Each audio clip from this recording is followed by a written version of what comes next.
ხელისუფლება და სახელმწიფო.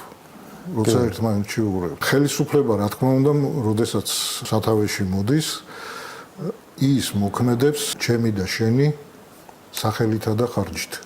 ხო? გადასახადების გზით.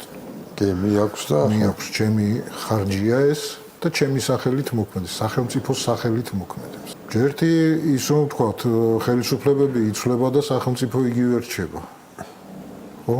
კი. ანუ ეს ნიშნავს რომ სახელმწიფო იცვლება ზოგჯერ, მაგრამ კი, მაგრამ უფრო ხელისუფლებები უფრო ხშირად იცვლება. იცვლება. ნორმალურ ქვეყნებში 4 წელიწადში ერთხელ ხო, სიტყვაზე. ну მაგალითად იტალიაში ბოლო 60 წელიწადში 57 ჯერ შეიცვალა მთავრობა, ბერლუსკონის დროს შეიცვალა ეგ ტრადიცია, ასე ვთქვათ. ასე რომ აშკარაა რომ ესენი ერთ და იგივე არ არის. რომ შევადაროთ შედარება რო გავაკეთოთ. რაღაც საქმეში ადვოკატი მოქმედებს ჩემი სახელით და ჩემი ხარჯით. და მის მიერ ამ ფარგლებში გაკეთებული მოქმედებები ითვლება ჩემს მიერ გაკეთებულ მოქმედებებად. ხო? ანუ ადვოკატი არის ვითომ მე. არა მარტო ადვოკატი, იდეაში ნებისმიერ წარმომადგენელს რაღაც აგენტი, წარმომადგენელი და ასე შემდეგ. ну პირობითად ანუ ის არის ესეთი ტერმინი რო შემოვიტანოთ ვითომ მე. ზუსტად ასევე ხელისუფლებაც არის ვითომ მე. კი.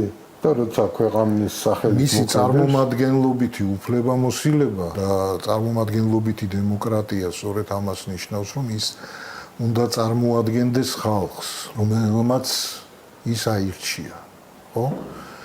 მაგრამ როცა რას ვაკეთებთ მაშინ, როცა ადვოკატი გადის თავისი უფლებამოსილებების სფეროდან. დავითხოვთ ხო ამ ადვოკატს და სხვა ადვოკატს მოვიდეთ. ასევე ხდება ხელისუფლების შემთხვევაში. მაგრამ თუ ადვოკატი დაიწყებს კუნთების თამაშს და აქეთ ძალადობს ჩემზე სიტყვაზე. აქეთ ძალადობს ჩემზე, რომ არავითარ შემთხვევაში არ დამითხოვო და მე უნდა წარმოგადგენდე შენ და არა მარტო ამ ფარგლებში, ჩემ ფარგლებს გავაფართოვებ და შენ სამზარეულოში და საძინებელში შემოვალ. ეს უკვე ძალადობაში გადაიზრდება და მე მაქვს ყველანაირი უფლება, რომ ის ნებისმიერი საშუალებით მოიცილო თავიდან. ანუ, როდესაც ხელისუფალი სახელმწიფო სტრუქტურების მეშვეობით ძალადობას იწყებს, ხალხს სრული უფლება აქვს მიმართოს იძულებას, რომ ის ხელისუფალი წავიდეს ხელისუფლება. რა თქმა უნდა. შეიძლება ამის შემდეგ სახელმწიფო სხვადასხვა შეიძლება იყოს, ნებისმიერი შეიძლება იყოს, მაგრამ ყველაფერი არის დამოკიდებული ხალხის ნებაზე, იმიტომ რომ ის არის ხელისუფლების წყარო.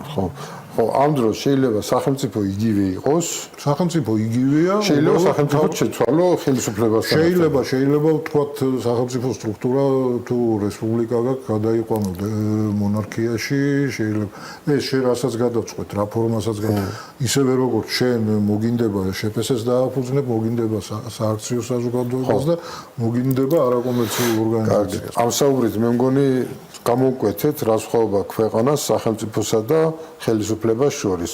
ეს სამი სხვადასხვა ტერმინია და საჭირო არის რომ როგორმე მივეჩვიოთ მათ სწორად გამოყენებას თავის ადგილზე.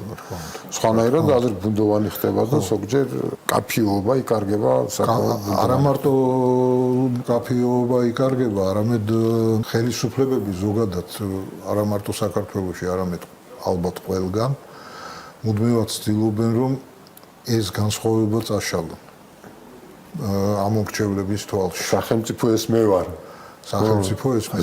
ის შეიძლება იყოს სახელმწიფო ლუდოვიკო თავის დროზე, რადგან მონარქიის თვისება ცოტა სხვანაირია ვიდრე დემოკრატიისა. მონარქიის დროს ითვლება რომ ის არის ერთი პირის საკუთრება, ის ქვეყანა. და ამიტომ ეს რაღაც გაგებით შეიძლება დაუშვათ რომ ის სწორი იყო, მაგრამ დინასტია ამ შემთხვევაში რა არის? მემკვიდრეობითობაა. ხო, მესაკუთრის მემკვიდრეობითობაა რა. ამიტომ იქ ცოტა სხვა ფორმებია, მაგრამ რესპუბლიკა, ასე ვთქვათ, რესპუბლიკა არის წარმომადგენლობითი დემოკრატიის ფორმა.